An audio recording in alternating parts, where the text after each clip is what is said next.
Welcome to the Studio Talk podcast.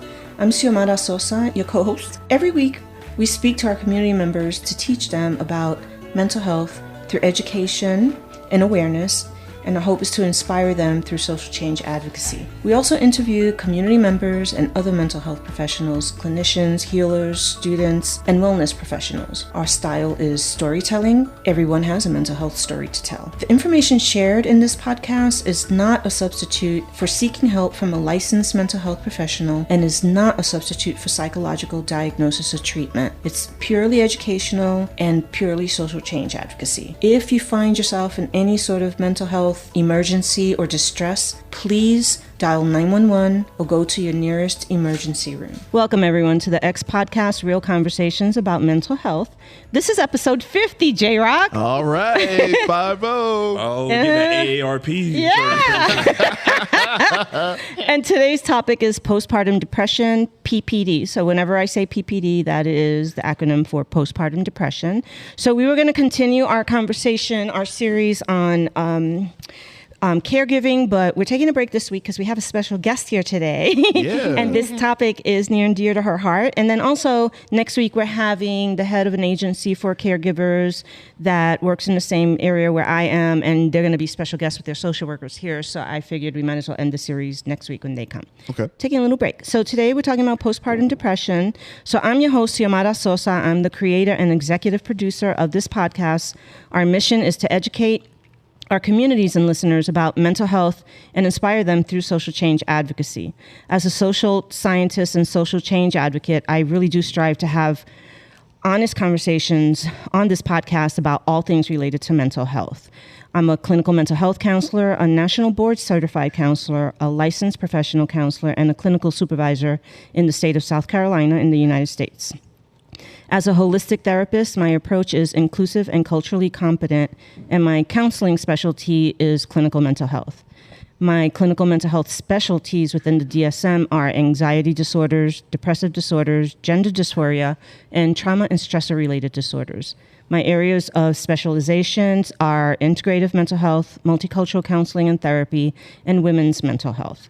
So as a United States military veteran who served in the Air Force and Army, I celebrate diversity, honor and promote equity, and I value inclusivity in all communities, but especially in our marginalized communities who we're sending a big shout out to because right now they're going through some stuff. We're going through some stuff, so we are supporting everyone. I am the founder, owner, and CEO and clinical director at Somerville Women's Mental Health Services, which is now a teaching private practice here in the low country of South Carolina. And finally, I'm also the founder and executive director of a nonprofit organization called the X Studio, a mental health cooperative. And it's a place for mental health interns, counseling interns, licensed professional counsel associates to start their journey as the next generation of professional mental health clinicians. And we're very excited about that, aren't we? Yes. Well, Yes. So today I am joined by J-Rock, my co-host, and he is going to introduce himself. And then we're also here with Ant, who is... Hey, I'm not late this time. No, he's here on time. And then I'm going to let them say a little something about themselves as they go around so you'll know who's part of the crew tonight.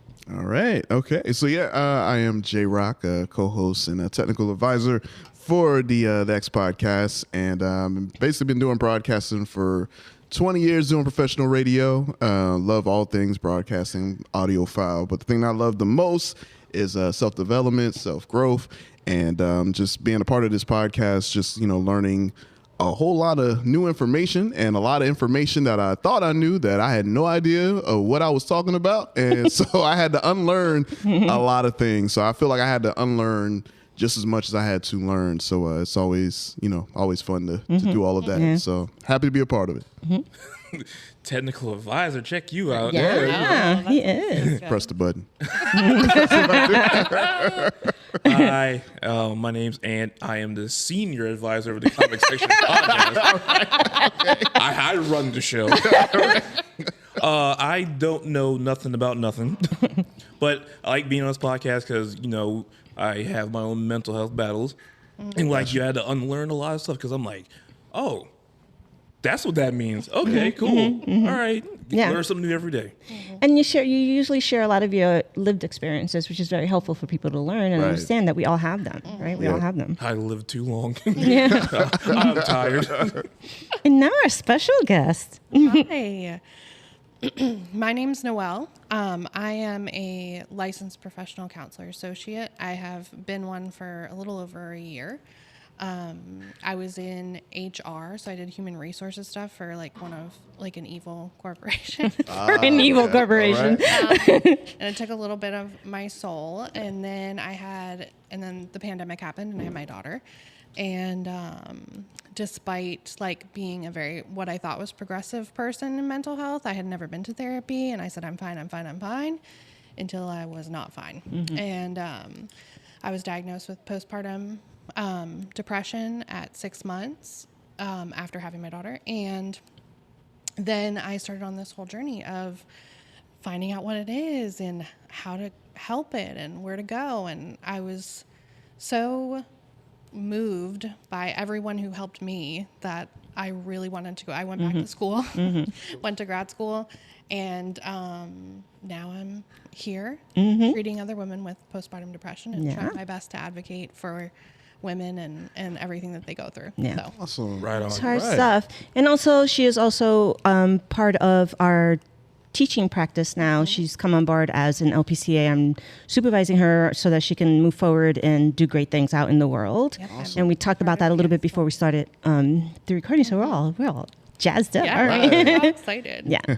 Okay. So the first thing that I'm going to start with is a warning to people. And, the whole trigger warning thing has this controversy. Is it good to do? Is it not good to do? It doesn't matter to me because somebody's going to be helped by warning them of things that they may not be in a position or in a space where they can listen to and hear. And I think it's just decent to let them know what's coming before they get all into it. So this podcast is going to mention mental health distress. It is going to talk about self-harm. It also might talk about suicide and some other related issues. So if these are sensitive topics for you to listen to and process right now, you can always come back and listen to the podcast at a better time when you're feeling more able, more capable, you have some support with you to listen. But for right now, if you need to exit because you're not in a space where you can really take that in and just take care of you, you're more important, and just go do that. And then we'll get into it. All right. All right. So what I'm going to start with first is just sort of like a blanket definition of because people are like, what the hell is the difference between postpartum depression? Isn't that just freaking depression? Yeah. And yes and no, right? Yes and no. Because for my practice, one of the things that I specialize in is the depressive disorders, right? And under there, I do a lot of the premenstrual dysphoric disorder stuff, which is the PMDD. And a lot of people get that confused, right? With what. So I do a lot of the major depressive disorder stuff. I do a lot of the seasonal depressive disorder stuff. I do a lot of the persistent dysthymia stuff. And depression is also it's a symptom of some of the other diagnosable disorders. So it's just sort of like the sneaky character that, hangs out either predominantly or in the background with a lot of these things. So we're going to define it, and then we're going to tell you why it's not listed in the DSM as one of those depressive disorders that I treat people for, and why we think it should be, but it's not. So what is it? Postpartum depression, PPD, is a mood disorder that really can occur in women after giving birth. That's really the bottom line of it.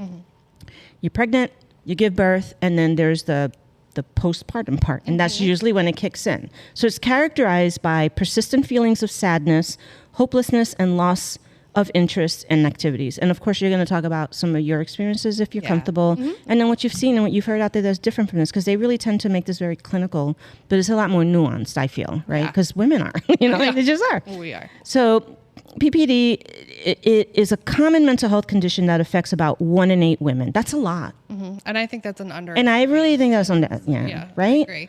Because it's a very forbidden topic when you become a parent or a mom. It's we don't want to talk about the fact that it's not pleasant. We don't want to talk about the fact that you lose your identity. We don't want to talk about the fact that you're a mom now, therefore you you can no longer identify as the person you once were, and it comes with a lot of it's really I know people say it's hard, but it's also not pleasant a lot of the time. Well, let's just start with the actual giving birth part. Okay, men. Would you like, Okay, non-birthing people. would you like to chime in on that? That's a I person's think we need to First on leave. that?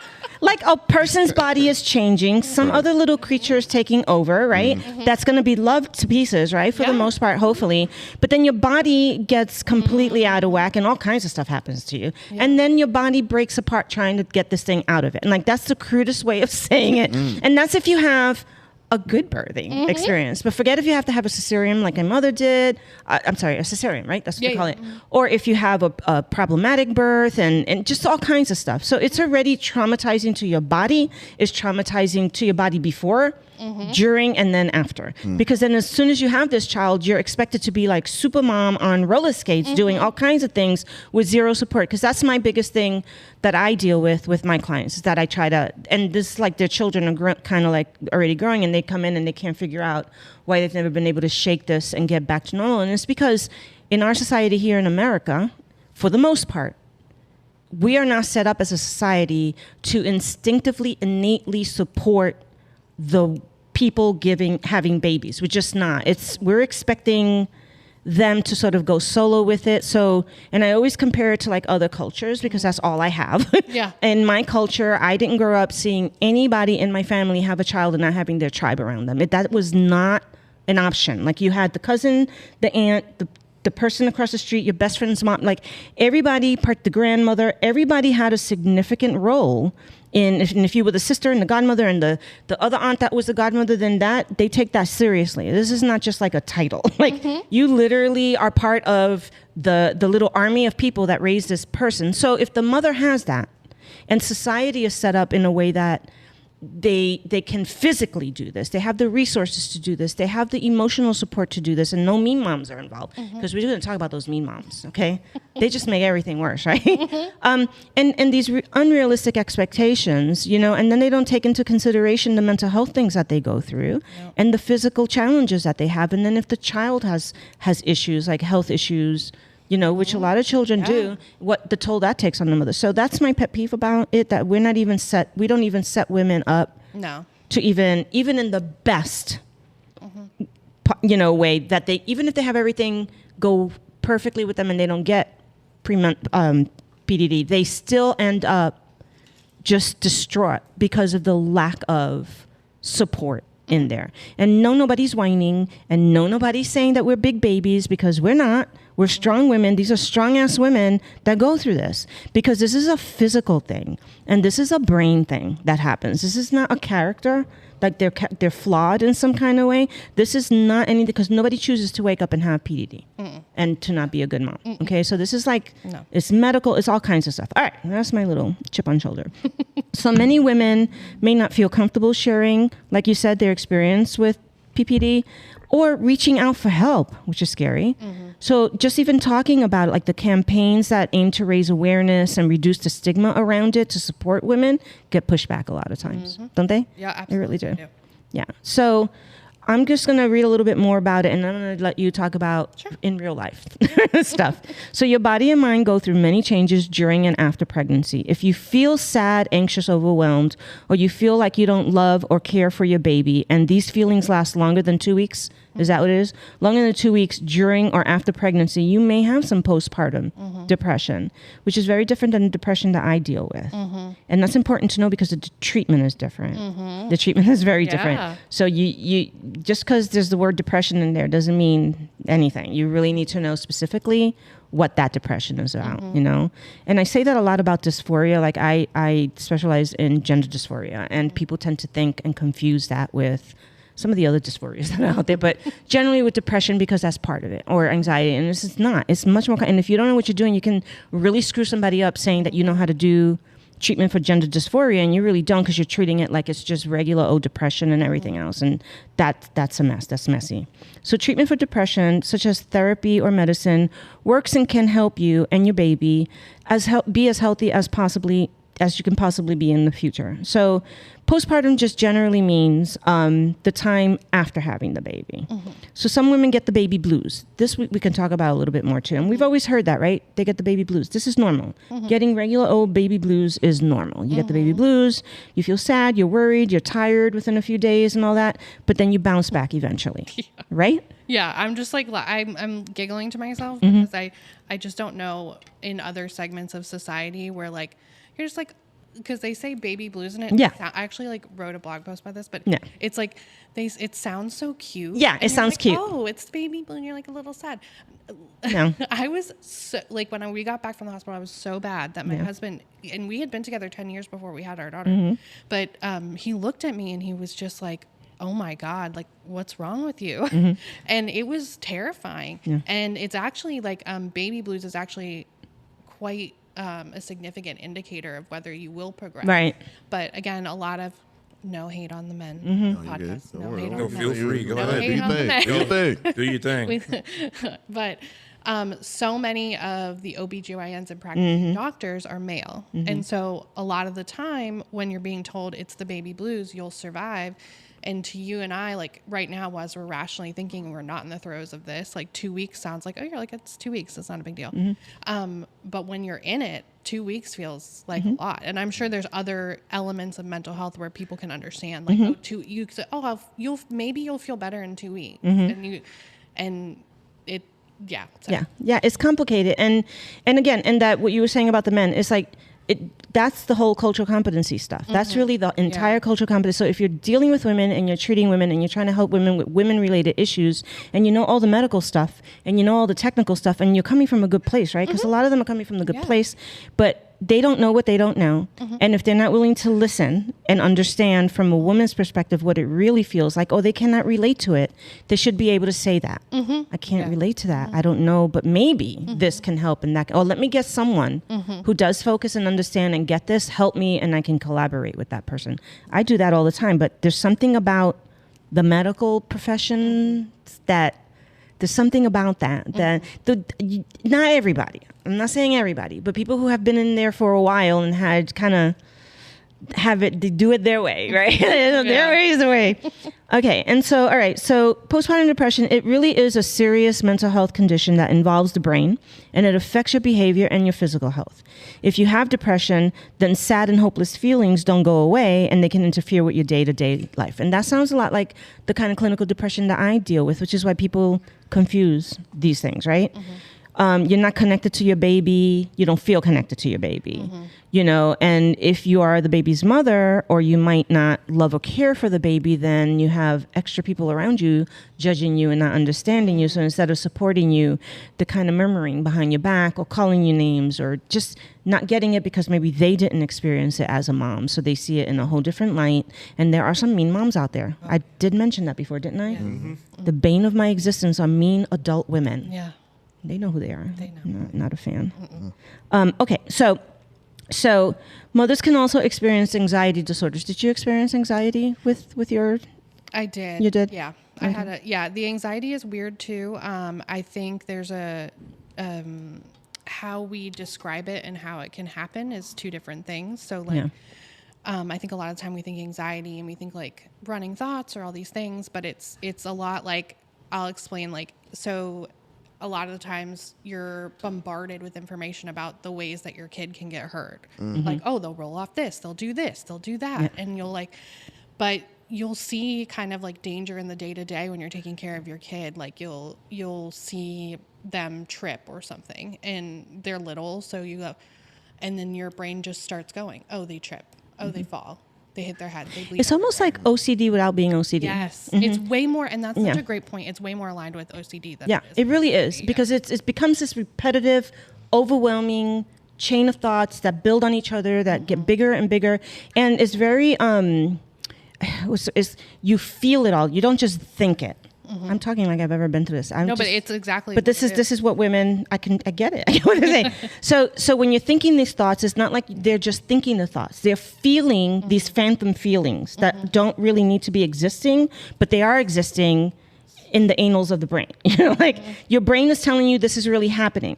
Like your baby's about to catch on fire. The baby's about to fall and break apart, whatever it is, or you're feeling strong thoughts about maybe driving your car and the baby into, this is like the extreme cases that we've heard about moms who have gone through this. And these are women who nobody stepped in to help. And there were signs and signs and signs and signs and signs. And instead of helping, they just were like, they did the complete opposite. And then they end up doing the worst, which is drowning the babies because they're hearing somebody in their brain telling them to do this, right? And then they're bad moms. They're not bad moms. They had serious mental health issues that you needed to help with, and they were trying to tell you. It's so interesting that you say that because, like, I think about it, like, I'm sure we all do have, like, the Apple News app where you get, like, the suggested stories or whatever. Yeah. Mine are constantly, oh, this mom did this, or this mom, like, you know, did something horrible, like, you know, hurt their children or left their child in the car while they went drinking in the bar. Like, and you can tell, like, I think it's because they think I'm of a particular age. I have this child. I look at stories like this. And I do feel like it's something internally, like, where we carry so much guilt as parents that we're doing something wrong, that any opportunity to feel superior to someone else gets shoved in our face. Like, oh, look, we like this because that's why they catch on Facebook. That's why they catch on Instagram. Is because like there are these stories where people are like have this opportunity for a brief second to go, well, I would never. Yeah. I would never. I can't believe she did that. I can't, but but where was her husband? Yeah. Like, she's obviously horrible, but like you said, every time I see those stories now, I won't even click on them. Yeah. I'm like, this is someone who the system has failed over and over and over again. And that's the ones, like, I don't know how. She's getting hot. She's getting hot. And I'm like, I don't know how to say this, but I'm just going to say it. But, like, those are the pretty white women that we put on People magazine. Yeah. Like those women. So, like, those aren't even the stories of, like, real women in the day to day that are experiencing. The women that you see, and you see them because I don't know if you guys have experienced, this is why I try to tell, like, the younger people who live with me, like, you need to have more patience because you don't know what that person is like. Stop having a meltdown because that person got out of the car and did some crazy thing and ran into the store and was rude. And you don't know.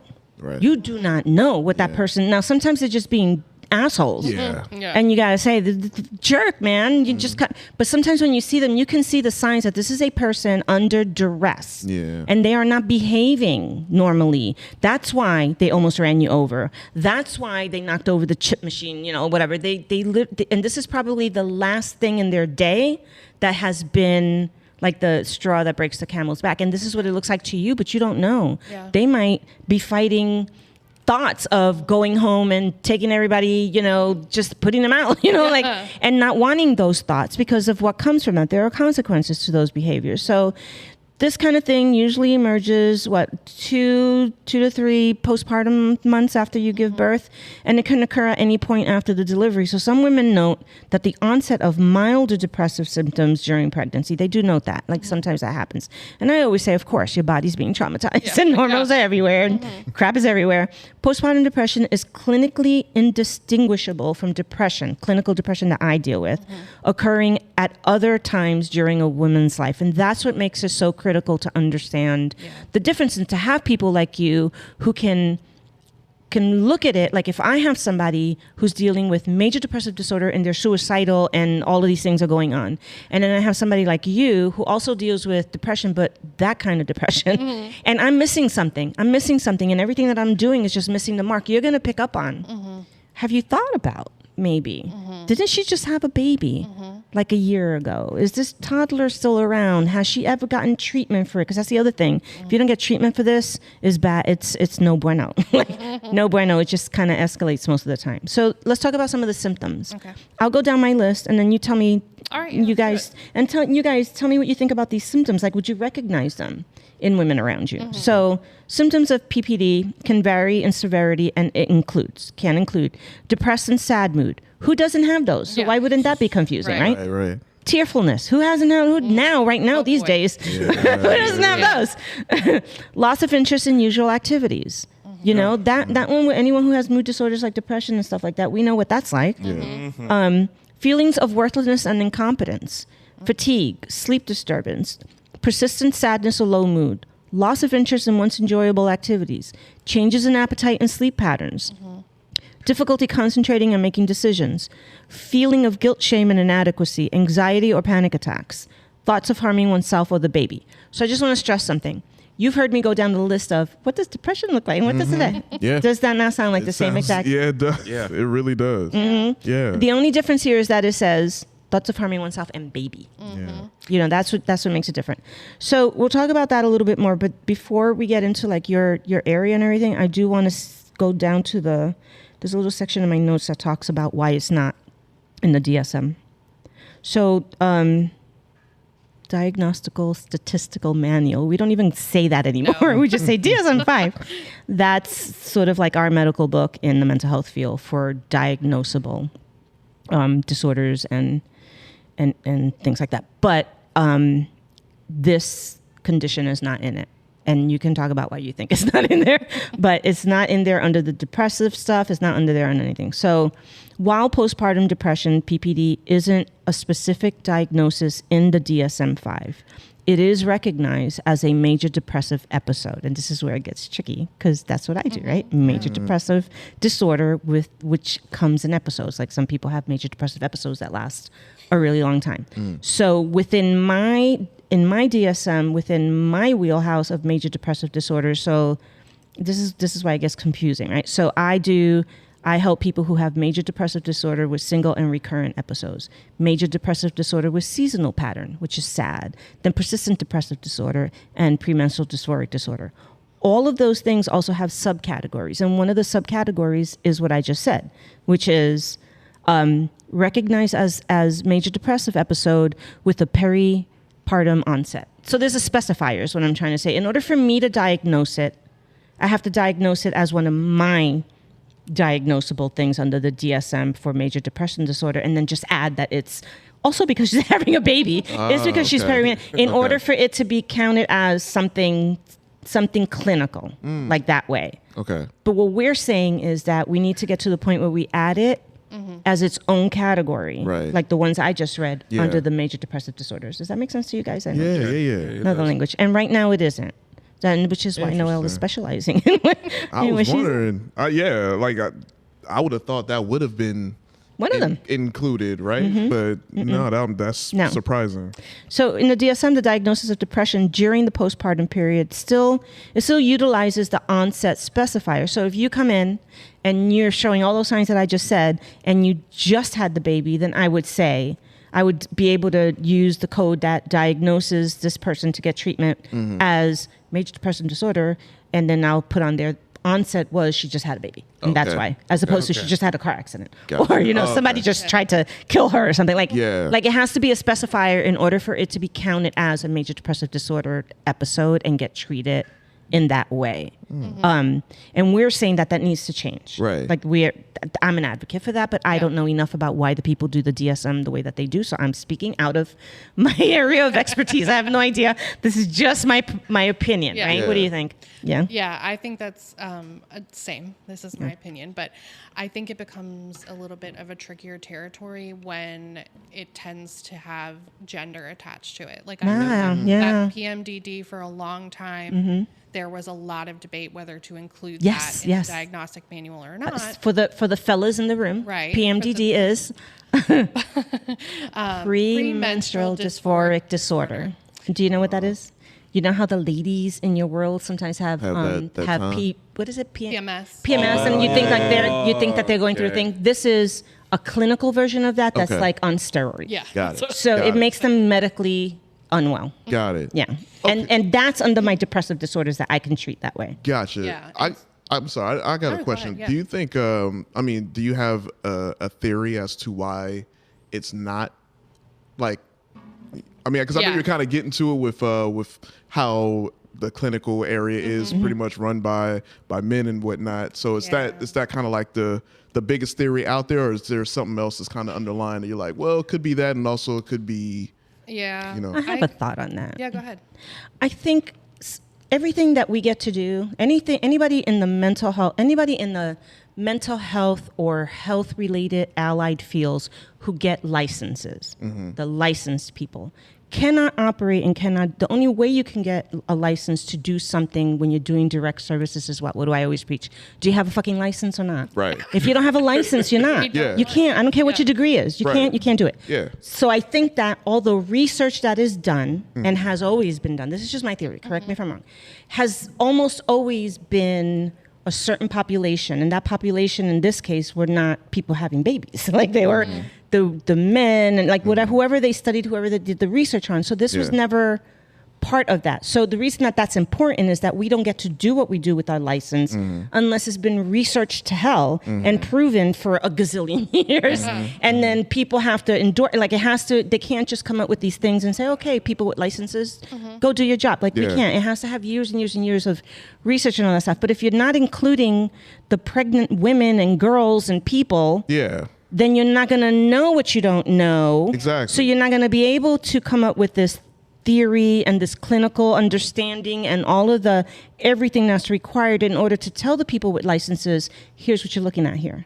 So we don't know until it happens so much, and then somebody, some doctor goes, I'm going to study this because I think there's a thing there. Like that's how they figured out gender dysphoria, and that's how they figure out just a whole lot of stuff. Is you have to have that in the first place in order for the people in the front lines to be able to say this is why we need it and this is why it's important. Got it. And you still got, well, I'm gonna just say it. And you still have assholes up in Capitol Hill erasing all of that as if it never fucking existed and because they feel like it. I guess that's kind of where I go. Like as far as I don't know. You know, TZ might tell. I'm like, I'm into conspiracies. Okay. He's a big conspiracy. I just feel like when you go back far enough, like, okay, who's the person that decides what gets this license and what makes this person the person that's like, okay, like you said, this should be in the DSM, this should be in the clinic, but who's that person that's like, yeah, no, we're not going to do that. I don't think that. Or maybe I'm just drawing at straws. Well, I don't think. See, so J-Ronk is the conspiracy guy. Old white male there. Somebody in a room, like in a group somewhere, deciding yes, no, or no. I don't necessarily think that it comes from a place anymore. It used to, but that it comes from a place anymore where they're saying we're going to not study these people because I just think they didn't know. Like it just wasn't the norm. It wasn't. Think about the time that these professions started in. The rest of us didn't really exist when you think about it. We were just sort of on the side of everything. So, but I do think too is that sometimes you just don't know. Things get conflated. Things get confused into things. You don't know enough to study a thing, that who knew what PTSD really was? What did they used to call it? They used to call it battle fatigue. Then they used to call it something else. I forget what it was, the battle fatigue. And it got a lot of different names until somebody finally said, hold on, I am studying this because this seems, and they studied it clinically and they were able to prove and show and like without a doubt that this is how PTSD comes. This is what it looks like. This is what they're really going through. And then therefore, it became a category within the DSM. But prior to that, it was just the condition that somebody came back with. And I think, too, it has to do with, like, we're kind of getting off topic, but I do feel like it's relevant to what you were saying, Jarek, is that the idea is that, like, also, this is why representation in science matters. This is why representation on higher levels matters. Is because it's not even like an intentional thing. I think it's just that like white men were the dominant force in mental health medicine for a long time. So conceptually, when they're thinking about studies, when they're thinking about things, they're thinking it from their lens. From their lens. Right? Yeah. Okay. And I think that's why it's so devastating now to see that get eroded. Right. Is because you can say it. You can say it. You want me to say it? We say it on this podcast. For sure. I say it. I'll say it for you. It's getting freaking erased, okay? Yeah. It's getting whitewashed. It's getting everything that you name it. And I'm one of those people because I'm a veteran that got erased from everywhere, like right now for all the different categories. So I have an issue with that. But it's not just that. It's NIH. It's all the studies. Like they're saying people, there's just psychological terms, clinical terms that we cannot use anymore if we're looking for grants, if we're looking for this, that, and the other, we have to switch it around. So does that make this person not non-binary? Just because I'm saying that they're, I don't know, pro-binary? Like I don't know. You want me to change the term? Does that really change what this person is? If we're not saying women, Does that Yeah. change what they are? But it's there's a reason why they do that. But I think right now it's purposeful. There's a reason, and they're doing it. But back then I don't think so. It's like we don't know what we don't know until we learn it. Yeah. And we figure it out, you know. And in those days, I don't know if you know enough about medicine and like the psychiatric field and all this. In those days, women used to just be called hysterical if they came in with whatever, and then told to go home and rest and eat pie, whatever the fuck. Did they tell you? Don't tell me that, because she's looking like she's going to tell me. I They tell her know. to go. Oh my God. Oh God. Did they say that? So no, but I have a family member who had an extended family member who, I mean, we're not talking about that far removed. We're talking about like, you know, 50s, 60s, 70s. They most likely had postpartum depression, but they didn't know they didn't classify it. They didn't know what it was. Yeah. So they were committed for an extended period of time. That happened. And they were lobotomized and treated for it. Wow. So in those days, they used to think when women came in with any type of mood disorder, anxiety disorder, what they classified it as was hysteria. Or they classified it as depression, but not the kind of depression that we're talking about right now. So basically, there's some fault in your character right now. This is you having a nervous situation. You're not managing the world or the life, so we're going to put you away. They didn't know that they were doing something bad, although sometimes you got to wonder like, some of the stuff that they did. But that wasn't supposed to be the intention. The intention was supposed to try to help them, but your diagnosis was off. Like, that's not what's wrong with this person. This person is literally going through a medical crisis that's showing with behavioral symptoms, and you're not paying attention to the medical cause. You're only paying attention to the fact that she's teary-eyed and can't stop crying. And so therefore, she just needs to be put somewhere for a while and medicated. And this used to be our life. Like, this was, so many women wouldn't speak about something like PPD. Nobody would speak of it because you don't want to get put away. You don't want to get locked up. You don't want to be hospitalized. And in those days, we didn't have the option. If somebody in your world that was a male said, oh my God, my sister's acting some kind of way, you can easily have me put away for that. Like, you can literally, the laws and the policy was you can take me and I'd go in. Now you can't. Like, now you can't. And they will put stuff like that in movies, like, hey, we put her in a loony bin and now she behaves. Play off as a joke. Yeah, so it's not. It's very serious. Sick. So let's finish up with the why the DSM. So although both the Diagnostic and Statistical Manual of Mental Disorders and the International Classification of Disorders, that's what the medical community uses. Those are the codes that they use and that we have to use sometimes when we're diagnosing people with mental health disorders. They have specifiers, as I mentioned before, for peripartum onset of major depressive disorder. So that covers me and my people and what I do. It does not cover you and your population and what you do, right? So they do not have a specific classification for PPD disorder as a DSM mental health disorder. So that's everything that we just said. So some of the highlights. Peripartum depression, which is the PPD, is defined as major depressive disorder, but as an episode. So I get to treat it in that way. It has some specific symptoms and risk factors in comparison with major depressive disorder. PPD is a heterogeneous disorder with different subtypes according to its onset and severity, which is very different than major depressive disorder. The diagnostic criteria should really change with a time specifier until the first year of postpartum. That's what they say. I don't know that it does. It's supposed to. Yeah. The peripartum onset specifier should change to pregnancy onset.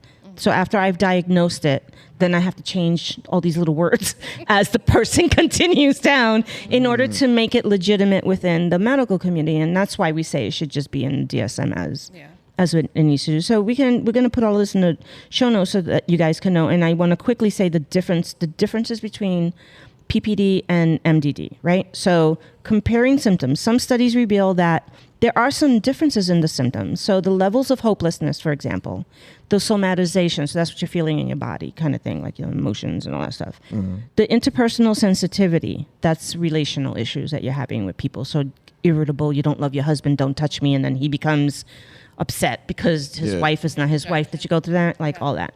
Anxiety, hostility, that's a big one. A lot of times there's psychosis. There just is. There's psychosis on a small level, and then it can get a person can become really psychotic. And then what do we do with psychotic people who are behaving that way? Right? Yeah. Sleep disturbance. They want to just, and because it's scary. You want to keep them safe and somebody else safe, but that's not the answer though, right? It doesn't fix it. Suicidal ideation was less common in people with pure postpartum depression than in other types of depression. So I'm going to leave it at that, and I'm going to let you talk about some of the other stuff that you want to talk about that we didn't cover. But I did want to sort of make the difference, define it, and kind of point out the differences between my kind of depression that I deal with, even though pregnant women or people who have had babies come with depression, and why I have to do it a certain way, and then why someone like Noelle is managing it completely different. Yeah. So yeah, I think there's a lot of stuff when it has to do with postpartum depression that we don't realize is associated with it.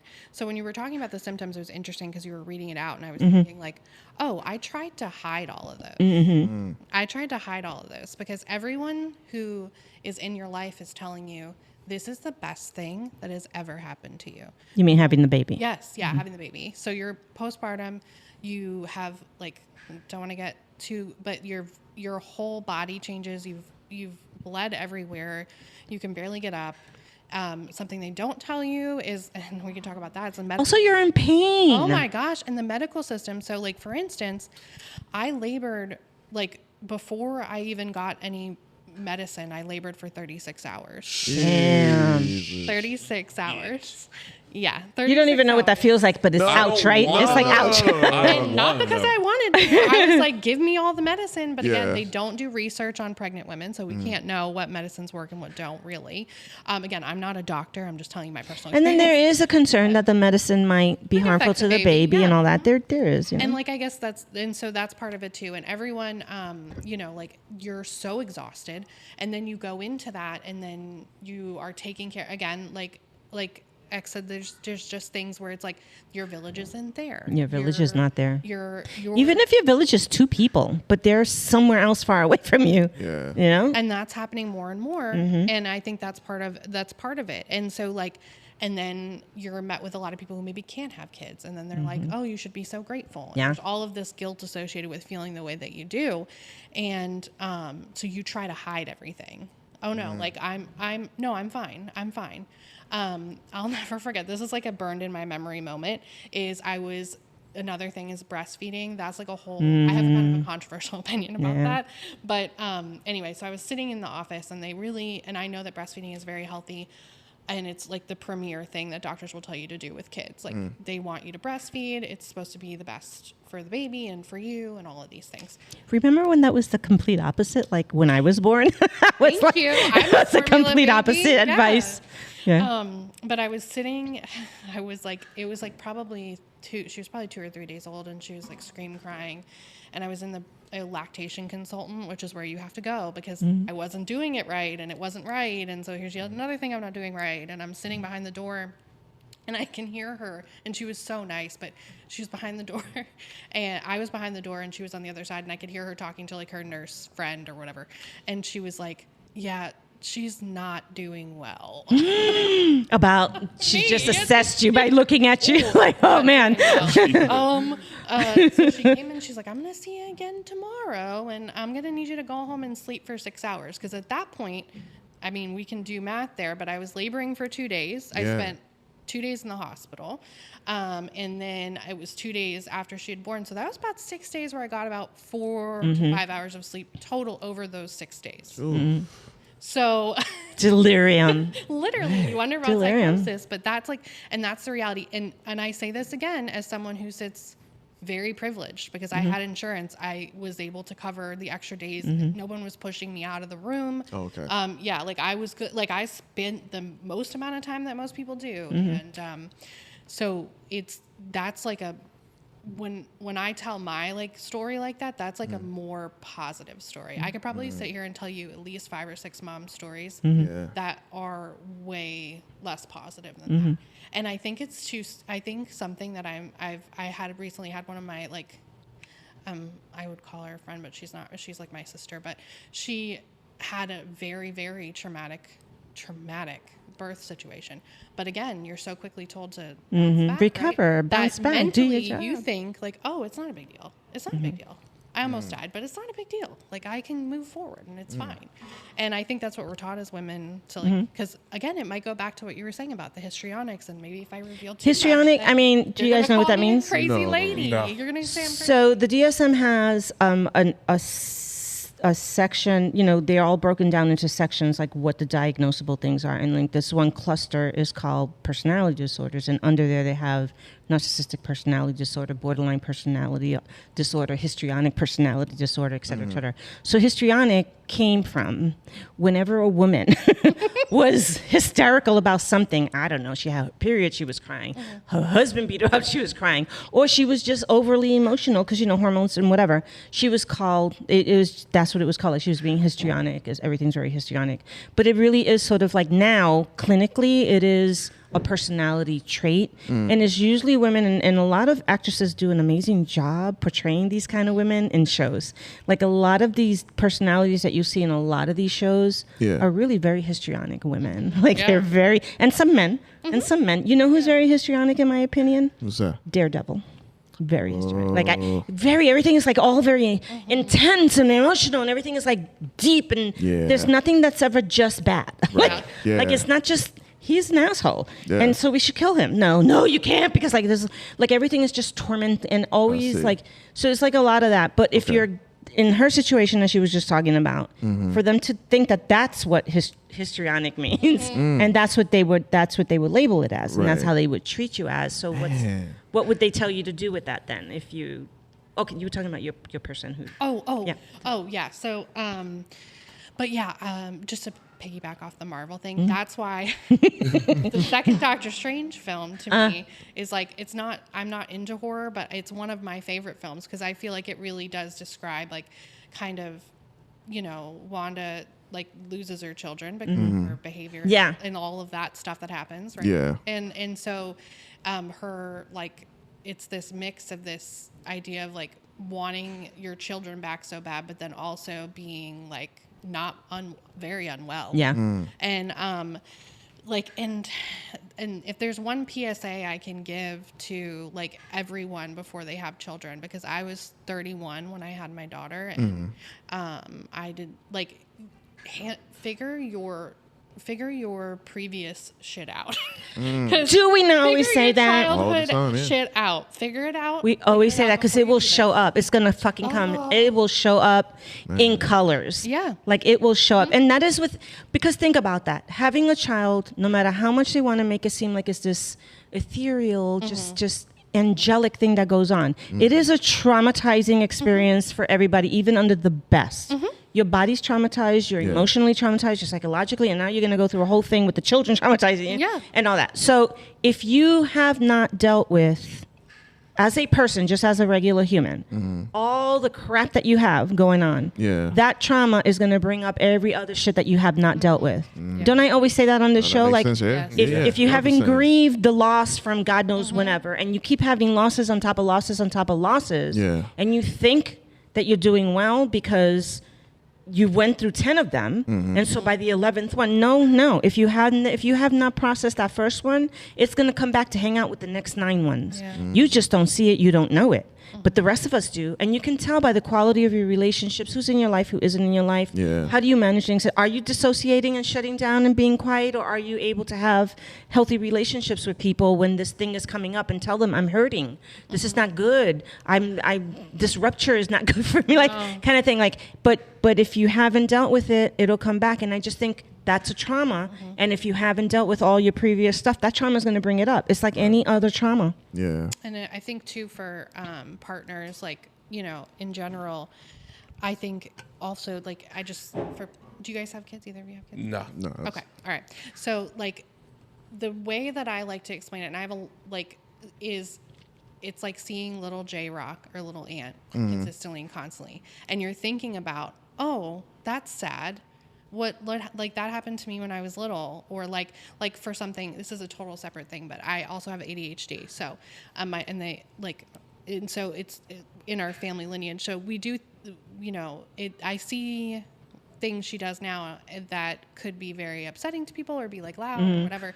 And I think about like baby Noelle? And what was this and that? And all of this stuff comes. So what you're saying is that you see yourself in the stuff that they're. So Sorry, you're projecting yourself. So when when little J Rock is doing something, Big J Rock is reminded of Big J Rock shit. Yeah. And then it gets. Yes. I'm just gonna say That the makes street sense. terms, okay? No. That makes a lot of sense. So it reminds you without you knowing that it's reminding you of when Big J Rock was little J Rock, and now little J Rock is reminding him of like dad slapped him across the face or something, and he didn't like that, and somebody's about to slap. Like it'll bring that up without you knowing that it's bringing that up. And like it'll bring up, in a perfect world, it'll bring up it'll bring up your partner's stuff, and it'll bring up all of that stuff from their childhood or from their upbringing that they didn't know bothered them. Yeah. And you're balancing so many of these things on top of having that physiological response. And I think it's wild how quickly we expect both women and male partners or whatever the dynamic is in the house, and like how little we have for parental leave, right? It is amazing that people don't kill each other during that time that they don't get parental leave. I do not know how more tragedy doesn't come from that. No. I know. And you go back to work, and then like there's all this guilt. It's just such a complicated thing, but again, and I think it's been exacerbated by social media and the idea of like, well, let me post this cute picture of my baby. And God, look out. The whole comparison thing. We're all doing this great thing. The reels that are not real. The reels aren't real. Get that? I made it funny. That was good. I like that. That was good. Do you guys have any things you've ever wondered or questioned about, or? I'm sure you've had. Process a lot of it. No, Sorry. No, you are good. This is why I say I gotta unlearn a lot of stuff. I will say too, like when I was young, I was in the delivery room when my aunt was having a baby because it's already past the statute of limitation. I drove my aunt to the hospital when I was like 14. Yeah. Because she was having a baby. Yeah. It was happening. So we're going in there, and I'm in the delivery room, and I'm seeing stuff. Oh no, you saw the stuff? I saw some stuff. I saw some stuff. I did. I saw some stuff, and my eyes. I didn't know. It was so like I definitely was traumatic. That really is traumatizing to watch. I'm like, oh my God. So like I feel like even to this day, like when I see her come in the room, or come out, associating it. Oh, I'm associating it. Like you good? Hang on to Get it. you some water. Right, right. You need some. So I guess I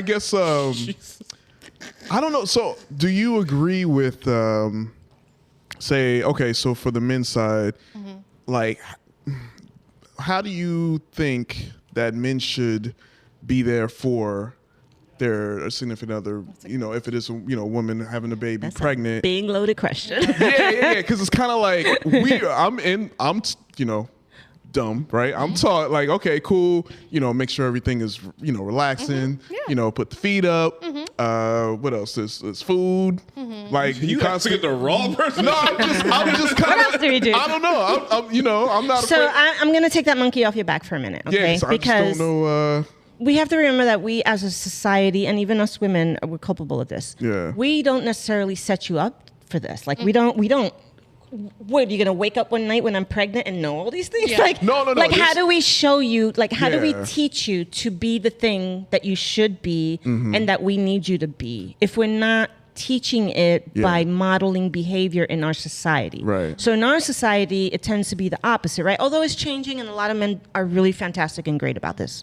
But in general, men are the men, right? They go out, they work, they whatever, and what do you need, ice cream, whatever, but they don't necessarily get taught or nurtured in a way as children to learn that when a woman or females are going through certain things, here's how we should do it. Like, how many people in your life modeled that behavior with women that you can say, I watched all the men. So you have to count the men in your own life as a man who you watched behave certain ways and understand that that modeled behavior is likely what became the norm for you. So then you think that's the thing to do. Right. But that needs to be course corrected for a lot of reasons because it's just not that's not the same society anymore. Right. We know more than we know. Yeah. We're much more intelligent about things, and we have more women out there saying that's fucked up. We need to do this differently, and you need to listen to us. But it's not necessarily just your fault. The other thing too is we as women need to be in touch with ourselves. A lot of women aren't. No. They don't fucking know what they're doing or saying, or some of them do become moms and go through shit, and they are the mean moms or the mean adult girls, because you know how they have the mean girls in school, and you have the mean adult girls. We've all had that in our life, right? And then we're modeling this horrible behavior. So it's all of us really in a lot of ways. But I think institutionally, like if you're faith-based and your faith-based community understands this concept, then that's a really good place for everybody to teach and learn. Yeah. If your family is a certain kind of family, like I just happen to be privileged that in my family in general, they're very nurturing, like the men are nurturing, and like they're touchy, kissy, lovey babies. Everybody, like they cuddle their baby. They're all about the babies, you know, like they're all about kissy, kissy, and lovey, lovey, dovey, whether they're boys or girls. So the boys get to see the men doing that, the women doing that, the aunties doing that, the little cousin boy doing it with the little baby. So it's kind of like the norm. But in American culture, that's not necessarily, you don't see the cousin boys come over to visit the new baby and touchy-feely, lovey-feedy, burping and all that. You don't see that. And I never even recognized that to be a thing until I grew up and I realized, oh my God, we're the oddballs that we had all the cousins in pecking orders. Like they were literally in charge of watching the baby and making sure the other little cousins aren't, like very nurturing, touchy-feely baby. But that's modeled behavior that they saw from the uncles and the men around them. Okay. So I don't think that there's a real answer to that question necessarily. Right. I think that all the women need to do their work, like Noelle was saying, so that they can be assertive if they can possibly be assertive or communicate better to explain to their partner, whether it's a male partner or non-binary, or it doesn't matter, whoever your partner is in that season of life, you hold some responsibility in being able to say, this is what's going on with me. I don't know what's going on with it. And then it's your responsibility to learn, how do I respond to that? Right. You know, kind of thing. But I think we each have a responsibility in how. But that's not the institution. That's just in the village. That's just the village. Yeah. Like the village. I get you. Institutionally, it's a whole different thing. Like, Man.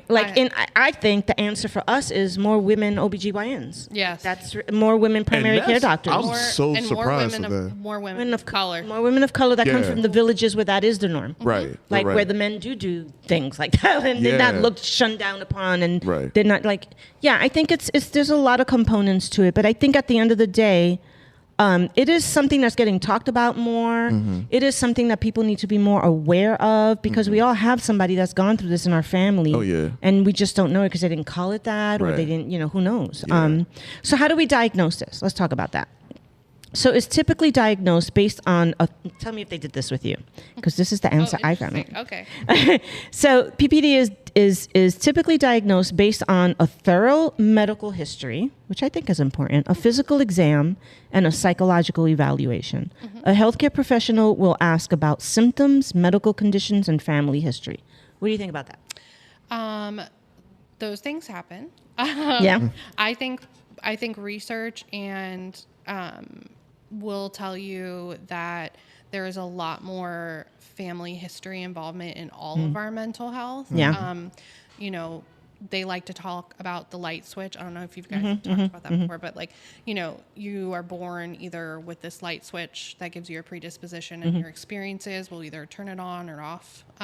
Like with alcoholism, drug addiction. Yeah. So we don't do enough. We act as though family history, it's like interesting, and it's again, it's a privilege to know that what my family history is, but we don't do enough about that. It's very much, and again, great. So you're saying that it can be foreseeable if my mother went through postpartum depression and my sister went through postpartum depression, that if I have a daughter, it's likely that might be something I should watch out for. Yes. And I agree. I think that makes total sense. And also the evidence is there. Yeah. That is a marker. That is, it doesn't mean that it's going to happen to every woman or any, just like the whole issue with alcoholism, where they say, that's you have predisposition to all of that stuff. That's true.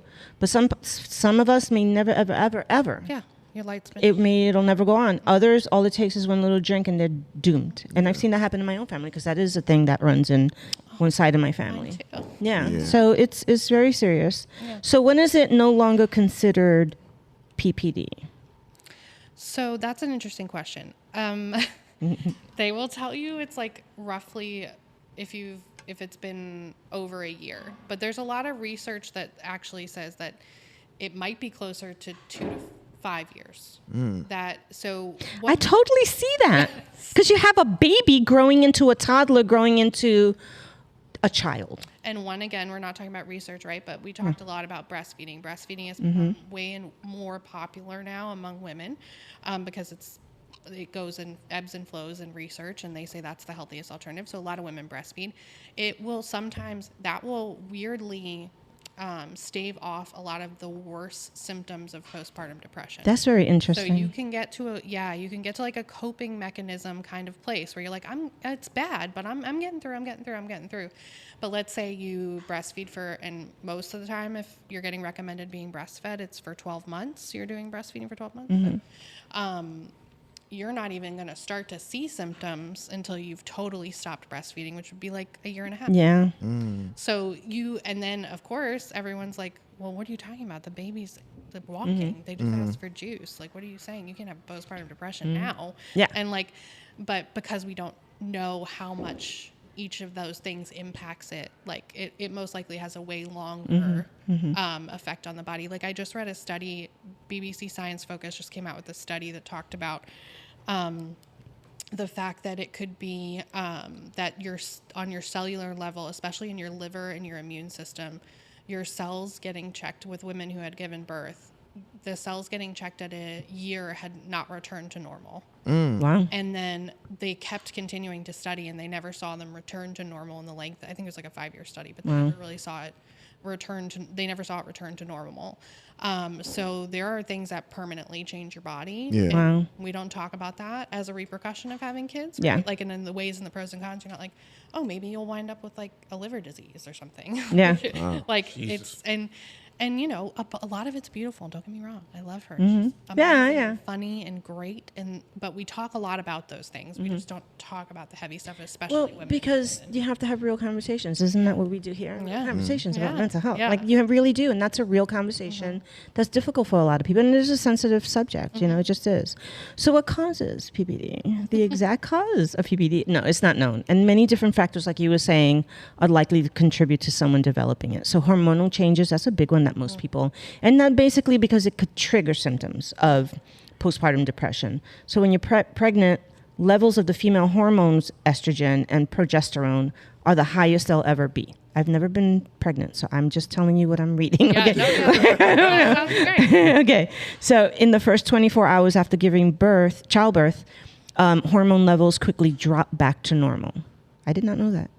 And pre-pregnancy levels. I did. You I did. did. You knew that. So researchers think the sudden change in hormones, now this part I know, right? Like I get this. This sudden change in hormone levels may lead to the depression. And what do we know about depression? Same shit, right? Like your chemicals change, whether it's organic or it's lifestyle or it's what you're eating or nutritional or whatever it is. You change it all up and your body's going to tell you, I'm depressed, man. But we got to fix it. So it's similar to hormone changes before a woman's period, right? Which is what we were talking about, PMDD, the premenstrual dysphoric disorder, where men don't want to be around us at all. Nobody wants to be around us when that's happening. But it's extreme. It's extreme swings in hormone levels. So that makes sense. I don't know. They're talking about levels of thyroid might have an impact on that. We don't know. Blood tests can tell whether this condition is causing your symptoms.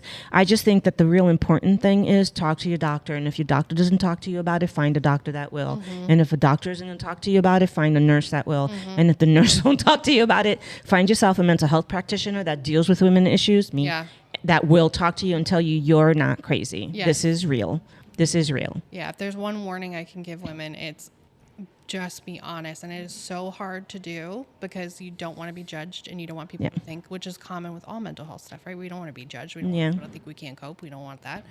But as women in particular, like, just be honest. I know it's scary. You think people are going to tell you you're a bad mom or you're a bad parent or you're a bad partner. But in reality, like, in general, a lot of the practitioners, when it comes to like, you're talking about nurses and stuff, they are women. They have been where you have been. They understand, and no one's going to judge you. Yeah. But it's hard, a hard topic. It's hard. And when you're in that state of mind, it's kind of hard to know who you're going to trust anyway. Everyone's Great enemy. point. Yeah. So who is at risk for PPD? So I'm just going to tell you this list, and then you tell me what you guys think about this. So you may be more at risk of postpartum depression if you had depression before or during pregnancy, have a family history of depression, experienced abuse or adversity as a child, that's that trauma we're talking about, had a difficult or traumatic birth. That's number one. I mean, that's like, to me, a no-brainer. I stump my toe and I know the whole world changes. Yeah. I can't imagine having a child and all that and not my world not changing. Okay. Had problems with the previous pregnancy or birth. I know that's a big one. Have little or no support from family, friends, or partners. I'm going to say that again because that's about the village. Have little or no support from family, friends, or partners. If you now or have experienced domestic violence, which is a big one, because I did a whole lot of domestic violence stuff, and almost always these women were dealing with serious postpartum depression. On the side, do you know what the number one cause of death is among pregnant women? What? Homicide. Ooh, yeah. By the partner. Yeah. So, like, it's not just a mentally precarious time. It's like a physically very dangerous time. We'll do an episode on that because that's very interesting. A lot of people don't know this. There's two things about domestic violence and abuse, but mostly violence and both, all the same, that people don't get. That's one of them. That the lethality of being pregnant for the majority of women is that they will die while they're pregnant. And the other one is if they're not pregnant and they're dealing with domestic violence, the lethality of finally leaving that seventh time, the chances are higher that they'll be dead or maimed than that they will escape if they try to do it without a professional person helping them how to do it so that they don't die. Those are the two times in their life, in women's lives, when they're in these very vulnerable situations where the lethality, which means they're going to die, is the highest. Pregnant and finally leaving that one last time that they leave domestic violence situation. Yeah. If it's not done right, like if it's not done with a professional and that kind of thing. So people telling people in domestic violence situations, you should just leave. I'm going to leave because I would leave. It doesn't work like that. That's not how it works. Okay. I wish it did. I wish, right? Great. I wish, Leave but when you want. that's not how it works. Yeah. Okay, so, and then have relationship struggles, money problems, or experience other stressful life events.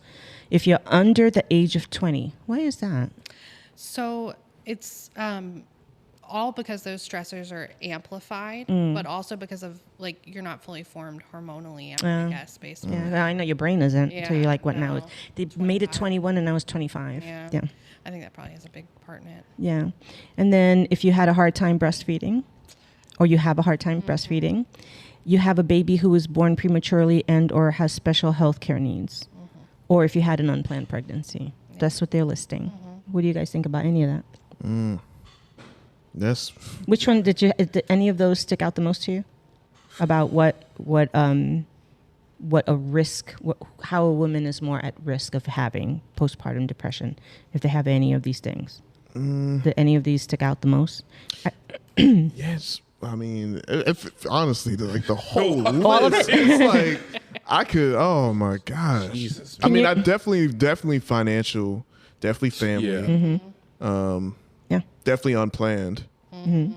Because it's all stressors, isn't it? Yeah. It's all stressors. Yeah. Man. Especially the financial part. That's what I'm saying. Because everything. Especially now. Oh I my know. gosh. Yeah. Having a baby now, shit. It's a lot. It's a lot. So, okay. So let's talk about treatment. Let me find my little thing here. So how is PPD treated? So a lot of the times, they're always going to tell you a form of therapy and a medication is usually where they're going to start. There is very cool progressive treatments when it comes to postpartum depression that they're doing a lot of research on. They actually just, I don't know what the word is, approved a therapy that's like an infusion IV therapy. Oh, wow. For very acute psychosis-based therapy, like instances when it is very severe And you can go for 3 days and get an infusion treatment, and it significantly decreases. So it has efficacy. It's kind of like the ketamine of depression. Yes, exactly. When used appropriately, I just want to disclaim that. Yes. When used appropriately under the care of a licensed professional, knowing what the hell, who is trained in ketamine doses for, all of that. Not just go get it and take it. That's not how it works. I want to be a horse. No. So what the literature says about treatment is working with a healthcare professional obviously is a good way to create a plan that'll work for you. Here are some of the ways that you can get help together or alone. So treatment for PPD typically involves a combination of therapy. And when we say therapy, we mean talk therapy, psychotherapy, mental health therapy, and medication, just like you said. So psychotherapy, like cognitive behavioral therapy, that's the therapy I use with my clients. Makes sense because that's what works on depression the best. It's the number one that works on major depressive disorder is CBT. And I can see why, because it deals with your brain, which deals with how you feel, which deals with how you then behave. So that makes a lot of sense.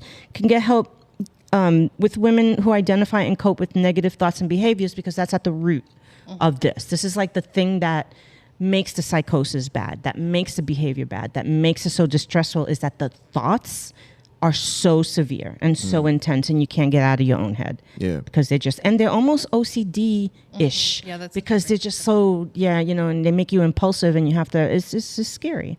Medication, antidepressants may be prescribed to improve mood and reduce symptoms.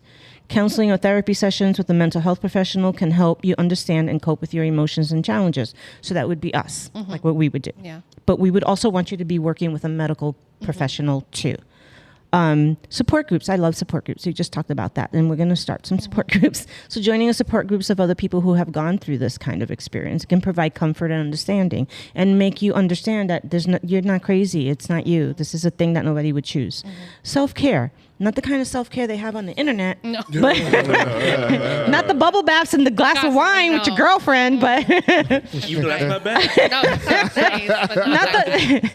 don't go buy yourself a new car. That's not self-care, okay? But taking care of yourself is really important. Do your best to get enough rest. I mean, I cannot emphasize that enough. We're a bunch of homebodies around here. We like to do the resting thing here. Yeah. Eat the food with a lot of nutrients. J-Rock, how many times do I say that in every freaking episode? Every episode, Do at better. least a few times. No, I know. Every time. I know. Do better. I know. I'm telling you. Your nutrients Both. matter. It doesn't. It's not about looking sexy and having hot girl bod. I'm telling you, your mental health is directly related to what you're eating. So I don't care what body size you are. I love every body size. What I care about is what is sustaining that. Yeah. Like if Right. it's mostly fresh food and whole grains and like real food, you're going to give yourself a better chance at being able to prevent and or recover Right. from this. Be physically active. And by that, we don't mean be a gym rat. We're just saying get up and walk and get, the glass of water. Somebody just looked at J-Rock sideways. Looking straight this way. Though. I'm not even. The joke is I'm not- that's his self-care. That's- His that's- 2 hours in there, he's doing his exercise. yeah. My muscles. His muscles. So be physically active, and I'm just saying, do your gardening, go outside, get the mail, go walk around the corner, go walk your dog, like really simple little things. You don't have to be, all that, and ask for help. Yeah. Ask Yeah. for help. That's what you were talking about. It's like ask for help. You're gonna get probably 10 no's, but somebody at some point is gonna say yes. Yes. Wait for that one yes. They're there. Social support. Reach out to families, friends, and other people you trust who can offer advice and support. Medication, in some cases, medicine can be prescribed to help manage the symptoms. And I want to make a really big point about that, because that's why people get the ick thing with psychotropic drugs and, antidepressants, anything that has to do with your mental health. But I don't think they understand that these things are not happy pills. They're not. That's why they're not on the street. How many times have I said that? Yeah. That's why you don't see antidepressants on the street, because if you don't have depression, it ain't gonna work for you. Not gonna happen. Just gonna no. Mm-mm. It literally helps relieve the symptoms if you have the symptoms, so that then the therapy can kick in and your brain can be online and do the things that it needs to do to make you better. That's what it does. It relieves the actual physical symptoms that come with mental health disorders. Yeah. That's what they do. So that then you can do the rest of it. So if that's going to help you when you're going through postpartum depression, then why not? Yeah. I don't get this. Like, it makes you feel better. Do it. Okay. And just really, that's really the gist of the treatment. So all of this can be used alone or together or one. I don't know how this all works. Did you have something that you think works best? Well, if you can't, my phrase with medicine is if you can't make it organically, store-bought is fine. Yeah. So like I'm a big proponent and advocate for medicating when necessary. Yeah. It's bringing you to a place, like you said, where you can actually listen to people and you can get your thoughts out clearly. Mm-hmm. I do think I think research shows that medication solely doesn't have the same impact as medication in CBT or medication in therapy. And they'll say it over and over and over again. And I tell people this over and over and over again. First of all, there's no shame in medication. And not everybody has to be on it forever. Some people do. It's just like physical health. Sometimes you do. But if you want it to be the most impactful, to get the relief that you need the fastest, and for the efficacy to last and really work well, you should be working with a mental health professional and a primary care doctor or a psychiatrist or a nurse, somebody who can prescribe the medication specific to what your mental health person is helping you deal with. That's going to be, that the research shows over and over and over again that works. That is the one that works the best. So when some people only do one or only do the other or do some of it, sometimes they struggle the most and they relapse the most. Yeah. And the symptoms come back the most because you need both of them.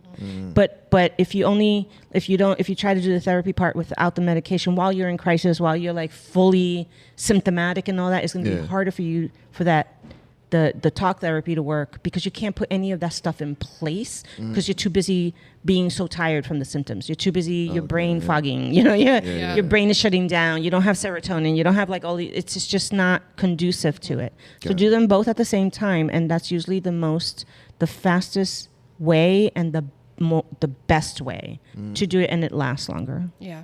That's just the research. So is there prevention? That's weird. I've never thought about it. I mean, there's one big prevention, and that's don't get pregnant. That's like, do it. I mean, we all know abstinence education works so well. So well. Yeah. No, I mean, like, I think you can be the best plan is, if you are afraid or this is a concern of yours, is to talk to a mental health professional, whoever it is. Perinatal, which is before you give birth. So postpartum is after. Perinatal is while you're pregnant. So while you're pregnant, you can have different occurrences of mental health disorders as your hormones are fluctuating, as things are changing, behaviorally. So I think there's getting therapy even before you deliver, before you have those things, can help set you up for success. You may not even need it afterwards, but I don't think we do enough to prepare women for the realism and the realness, and men and partners of any kind, of what it's like. Because it's very romanticized. And I have a great partner. I have a husband who views his role as 50-50 100% of the time. And when I was down, it was probably at least, the first 6 months of her life, it was tough. And he got up every 3 hours, changed diapers, fed her, but he didn't have a roadmap either. He didn't and it also takes a toll on your partner. Yes, and it takes a toll. They too are new parents. Yes, and I think for men in particular, we like to write it off when it comes to it's also a very dangerous time for relationships, because one partner can step out a lot of the time because they aren't getting attention. And after you have a baby is a heightened chance of infidelity if you are in a monogamous relationship. Did you guys know that? No. Say that again for the people in the back. It's so if you are in a monogamous relationship after you have a baby, there's a very heightened chance of infidelity. Makes sense. Yeah, and it's hard to navigate because you, much like we were talking about earlier, we don't give anyone the skill set. We don't give partners, men, the skill set in society to go, this is how you help a partner, or women to go, this is how you express what you need. Or this is how you deal with your emotions that you're feeling appropriately and Yes, healthy. and You don't go screw somebody. No. They don't know that. Yeah, 'Cause they've been told And- the opposite. And your worth, you don't feel the same way we feel all this guilt. Men a lot of the times feel admiration because it's the only way we really give it in society is to like for you to do something, be something. Service, be of service. Yes, be Yeah. of service. And so when you can't do that in a relationship, then you're feeling horrible about yourself. Yeah. And Yeah. so then any time that you go out and you're like someone pays attention to you or is kind to you. It's and like, easy to get seduced. Yes, because it's like you are Oh in your boy, howdy! It's like, you gotta know, right? Jesus. It's kind of Yes. I fall for it every time. every time, right? Like, hey. But like it's not like we're all emotional creatures regardless of how we like, whatever our gender is or whatever, whoever we are. Yeah. So I think it's human to go out and do that, but it is a huge time where both of you are so vulnerable. Yeah, vulnerable, that's a big word. Yeah. So what the literature says about prevention is that while postpartum depression cannot always be prevented, and I'm glad that they put that in there, certain measures may help reduce the risk, and I like that they worded it that way. Yeah.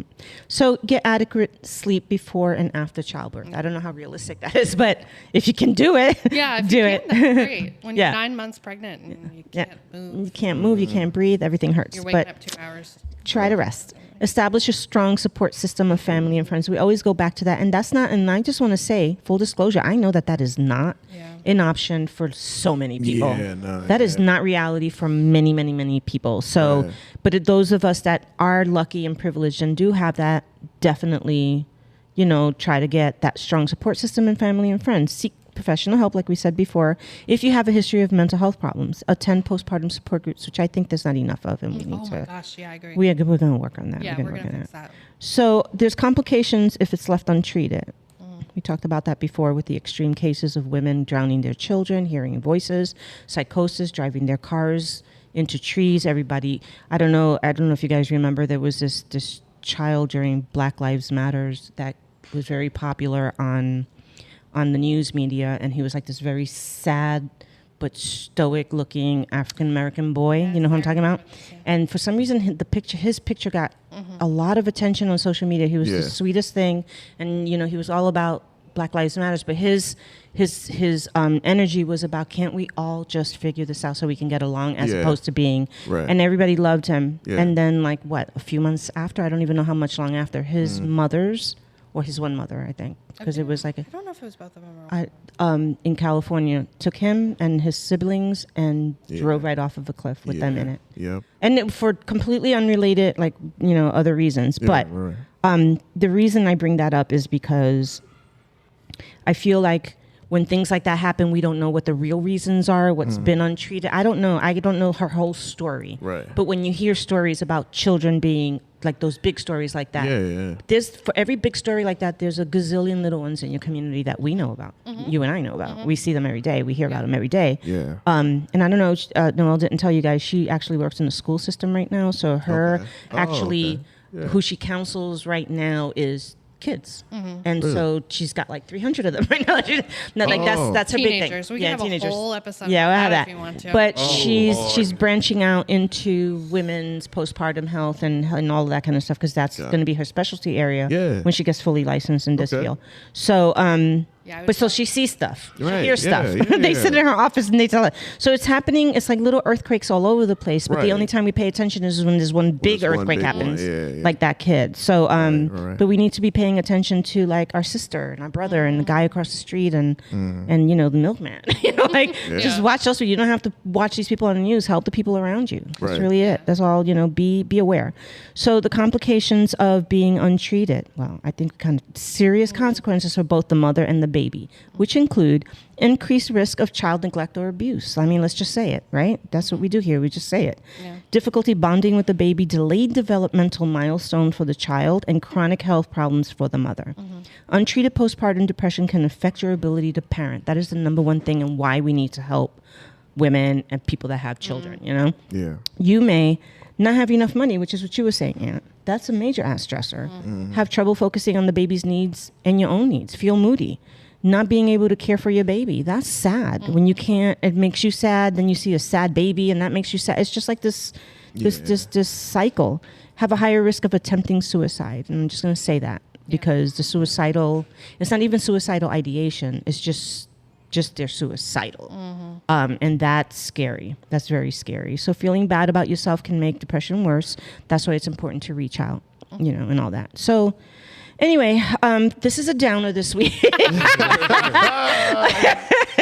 We're either down and we're up, or we're down and we're up. We're just like, you know, you can't help it when you're talking about mental health, right? Yeah. But we do our best to make some laughter part For sure. of the conversation. No, I'll definitely say after this, it's I've always felt this way. I'm like, there's no way I could handle like being a woman, being like there's no way. That's why I'm like, I say it. It's like y'all are the strongest Seriously.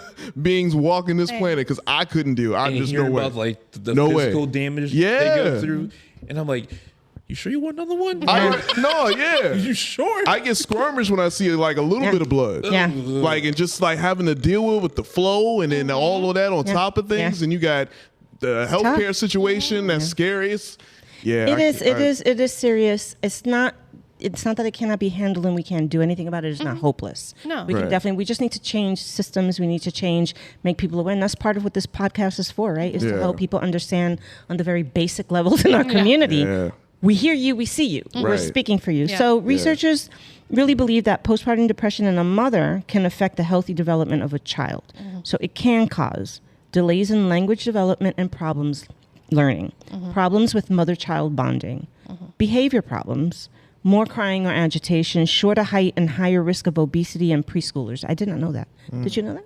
Yeah, I think it's probably a function of a lot of the studies when you do like medical studies, which obviously you know, but like a lot of the studies are correlated or correlated but not necessarily causated. So they can measure that like, okay, women who have postpartum depression have preschoolers who are more obese, but they can't say it causes that. Yeah, right. But I think it's a great example of something that shows like, because you're so the danger of being like very disconnected over extended period of time. That's like, I think in my opinion too, I don't know if screen time is on there, but things about like that's a big topic. Like, so utilizing too much screen time. Oh yeah, we talked about that before. We had a little person here that deals. She was a school teacher, and she was a little mentor and a little mentor. Person I mentor, and she talked about that because that's just the age, and they're on screen in school and they're on screen at home, and and I've seen the studies in that. It's scary.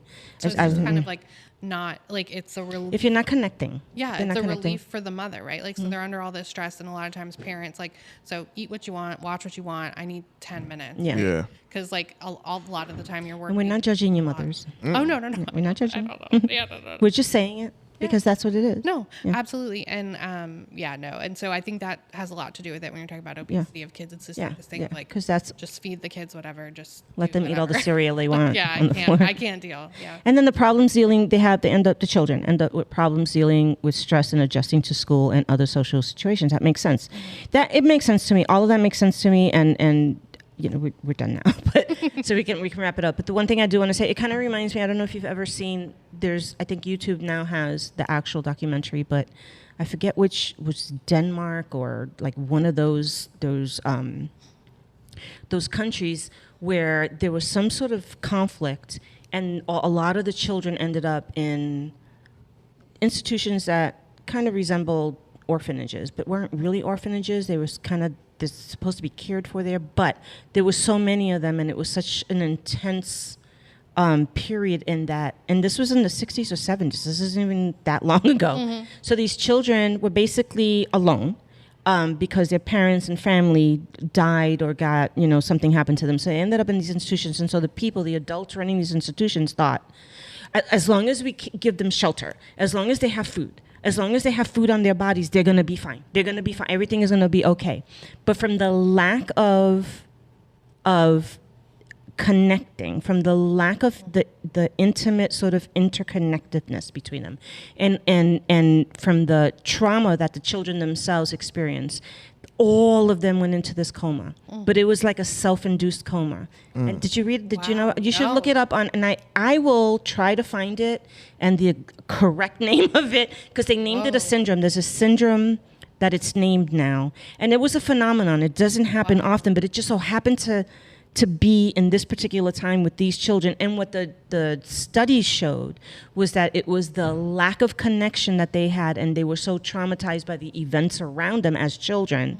And there wasn't like the break between another adult coming in and being able to say, you're going to be okay, everything's okay. But it was just like the trauma that they happened, all of that, and then they ended up in this place. And because there was no stimulation or nothing, but they had their basic needs cared for, right? They had the basic needs, but they didn't have the socialization part. And they just all slipped into, and it was like they were comatose. But it was almost self-induced. It wasn't, and think about, they were like dissociated, right? And they just took the pain out, took it all away, and nobody can get them out of this. I don't know how the story ended, if they actually did come out eventually. I don't know enough about it, but I remember it coming across my YouTube the other day, because I've been researching topics for this, and it came in, I'm like, oh my God, I forgot about that story. And goes back to what we're all saying, that it is, humans need contact, socialization, love, to feel safe, and all those things, regardless of the reason why they don't get it. If that's how they're sort of like raised in general for whatever reason, we're going to see the effects of it. And then it becomes intergenerational trauma. It's wild, just to add a little anecdote onto that. But like I was like, that is wild that happened. There's also, I'll have to find it and I can send it to you, but there was like research done about the outcomes of children in war zones, and that children who had mothers who continually told them, it's fine, this isn't that abnormal, like we're going to be okay, even when they knew the reassurance true, had better outcomes than mothers who were like more realistic about what was happening, or parents who were more realistic. But it was a study of mothers, I do remember that. But it's wild that like that kind of impact, and kind of back to what you're saying, mothers do have a lot of power in society, and I think we just have to learn to like advocate a little more and have louder voices, not worry so much about and have a president that actually supports that. Okay, I'm just going to say it, because as women, we don't like that. Not a good environment. Not good for us right now. But that's okay, because some of us are broad. We'll get it right. All right, so we're going to wrap it up, and then at the end of everything, what do? I ask J-Rock. What did you learn? What's your takeaway here? I want to say I love my mom. My corazon! After this, 100%. I just, again, y'all the most powerful being. I couldn't fathom. I feel like after this and just all of the new information that y'all bestowed on me, it's kind of like, I have not the slightest clue, but to just try to obviously be super sympathetic, empathetic, but like just try even more. You know what I'm saying? Because like everything that y'all are saying, like when I was a kid, seeing my mom give birth to my sister and then my nieces, nephews, and cousins, it's like everything that y'all are saying, I've seen. And it's like, you just didn't have a word for it or language for it. Yeah, it's like right there. So y'all the best, man. What about you, Aunt? What did you think? What is your takeaway? Never have a kid. Oh my God. Jesus Lord, man. Ooh. But they don't mean it. They don't mean it. I know. But being that women do give birth, I've always had respect for women, because I'm not pushing no kid out of me. Not doing it. Not pleasant. No. I've heard stories. I've seen things that I wish I didn't. Yeah. And I'm like, y'all got it. Y'all good. Yeah. Salute. So if you guys ever get a chance, I'm watching this show, which I'm late to watch, and it's called Call the Midwife, which I never was interested in watching because of the actual title. And I don't know what it was about, like the word midwife, that made me think, oh, that's not related to me. I don't know. That's not my thing, whatever, right? And Alicia told me a while ago, because I guess she started to like notice what I'm interested in, right? And she's like, you really need to watch that show called The Midwife. And I was like, sure. Yeah. Nah.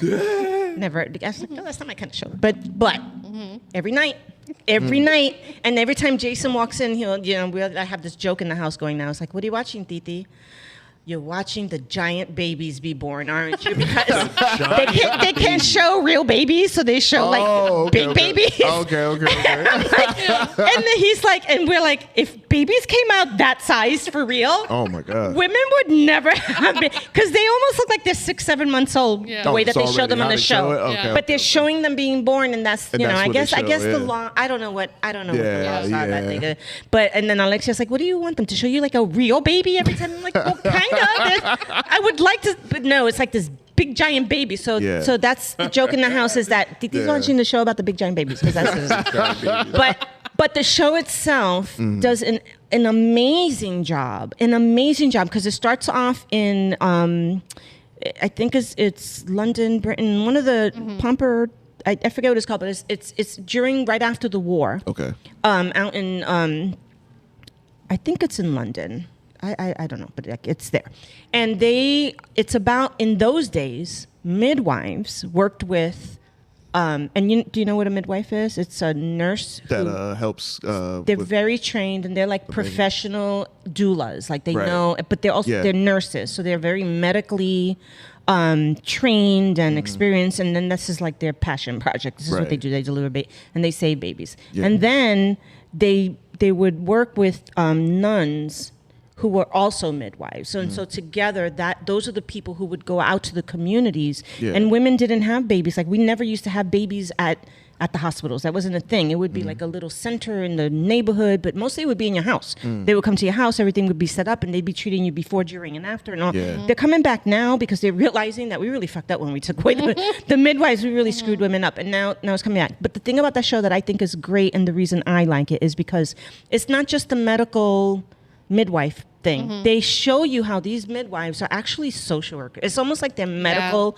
social workers, but they're really nurses that specialize in women's bodies and babies and everything else that comes along with it. And when you watch it, they always show you all of the social issues that are going on around the woman who's having the baby and why they're in that situation. So they tackle racism, they tackle pre and after war, they tackle there was no birth control, so a lot of this was going on. And so trying to get the men in charge to approve birth control so that this wouldn't happen, and the abject poverty that women were having babies in, and that these social worker type midwife nurse people were all involved in. But it's a good show because it shows you from every perspective why it's important that a mother in the first place, or a person having a baby in the first place, should have all of these other things around before they have the baby, because then it'll show you what'll happen with the baby as they grow up and with society and everything else. So if you ever have a chance to watch that show, at least watch the first season, and they do an amazing job with the social issues, with the medical issues, with all of it. So you might be really, you should watch it. It's really good. Yeah. And what's it called? Big head baby? The giant babies. No. Big British headed baby. Call them midwives. British headed baby. Yeah, that's what we call them at our house. But and you'll see when you see those babies in that show, you'll know what I'm talking about. Like it'll hurt. Like, oh my God, that baby is like, oh. But anyway, so we're done, and we have so many resources and so many references that everybody who listened to the show wants to go and dig up. And like I always say, you can always reach out to us. And if I cannot answer it and Noelle cannot answer and give you, we will find somebody who can and will. But there's always, always, always somebody out there that'll listen. And any moms out there, new moms out there who are dealing or suffering with this, you know, we hear you, we see you, and we're going to advocate on your behalf. And now we got the guys on our side here. That's right. Yeah, we got two converts. No, yeah, 100%. We got two. 100%. You know, knowledge is power. So don't give up. Check out the resources, reach out for help, and you know, find your tribe. All right, so we're going to wrap it up. Take care of your mental health. Thank you so much. Bye. Thanks for listening to the X Podcast with me, Xiomara Sosa, clinical mental health counselor, licensed professional counselor here in South Carolina. We hope you enjoy our real conversations about all things related to mental health. You can check out our show notes for reference, resources, and other show-related information. If you found value in our conversation, we encourage you to join us weekly as we discuss different mental health topics. You can head over to the X Podcast website at www.studiotalkpodcast.net and send us a message from there, as well as sign up for our newsletter. Our email address is studiotalkmentalhealth@gmail.com. You can also subscribe to our podcast and leave us a rating and review at blueberry.com/studiotalkmentalhealth. And send us a text or call us at area code 843-695-9974. Please recommend our podcast to your friends, colleagues, family, and networks. Thanks for supporting us.